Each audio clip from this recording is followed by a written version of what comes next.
Phone उचला आणि तुमची सर्वोत्तम टीम बनवा तुमच्या कौशल्यावर @skill fantasy link in the description.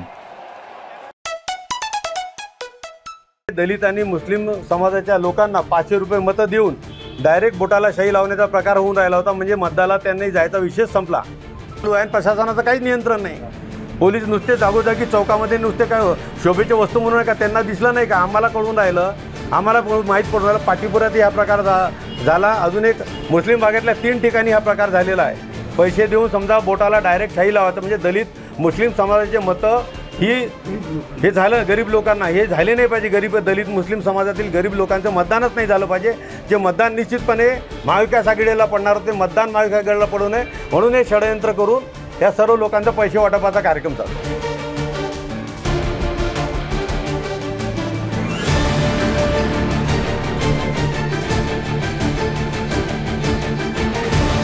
Lok Sabha निवडणुकीच्या दुसऱ्या टप्प्यातील मतदानाला सुरुवात झालेली असताना यवतमाळमध्ये एक धक्कादायक घटना समोर आली आहे। एका भागामध्ये पैसे वाटून बोटाला शाई लावून काही नागरिकांना मतदानापासून वंचित ठेवल्याचा आरोप ठाकरे गटाकडून आता करण्यात आला आहे।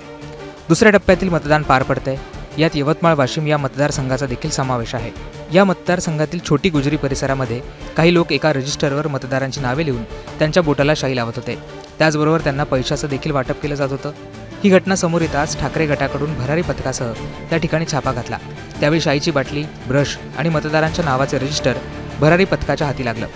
मतदारांना पैसे वाटण्याचे काम भाजपचे लोक करत होते असा आरोप आता ठाकरे गटाकडून करण्यात आला आहे। या प्रकरणी ठाकरे गटाचे संपर्क प्रमुख राजेंद्र गायकवाड काय म्हणाले ते पाहूयात।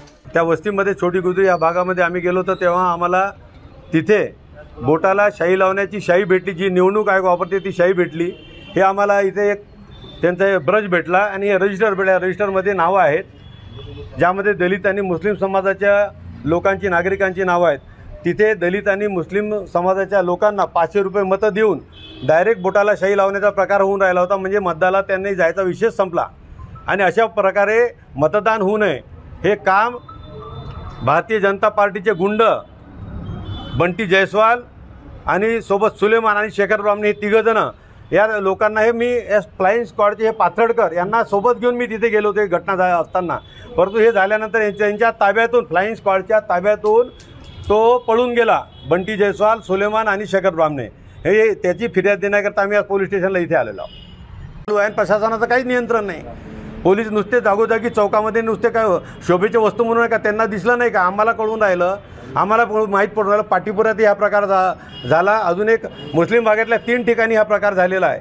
पैसे देऊन समजा बोटाला डायरेक्ट शाई लावायचं म्हणजे दलित मुस्लिम समाजाचे मतं हे झालं गरीब लोकांना, हे झाले नाही पाहिजे। गरीब दलित मुस्लिम समाजातील गरीब लोकांचं मतदानच नाही झालं पाहिजे। जे मतदान निश्चितपणे महाविकास आघाडीला पडणार होते, मतदान महाविकास आघाडीला पडू नये म्हणून हे षडयंत्र करून या सर्व लोकांचा पैसे वाटपाचा कार्यक्रम चालू आहे। मी मागणी करणार आहे याच्यामध्ये की या राजेश्री पाटील यांचे जे कार्यकर्ते आहेत यांच्यावर हे गुन्हा दाखल झाला पाहिजे ही मागणी करणार आहे। ज्या भागामध्ये सापडलं तिथली मतदान नाही, मतदान प्रक्रिया चालू राहिली पाहिजे। परंतु जे रजिस्टरमध्ये नाव आहेत त्या लोकांची यांचा तपास झाला पाहिजे की या लोकांनी मतदान केलं नाही केलं। ज्या कोणकोणत्या लोकांनी मतदान केलं ह्या लोकांना सुद्धा तात्काळ बोलवलं पाहिजे इथे, कारण त्यांच्या बोटाला शाई लागलेली आपल्याला आताही दिसेल। दरम्यान या प्रकरणी शहर पोलीस ठाण्यात तक्रार नोंदवण्याचं काम सुरू असून कोणावर कारवाई होते हे पाहणं महत्त्वाचं असणार आहे।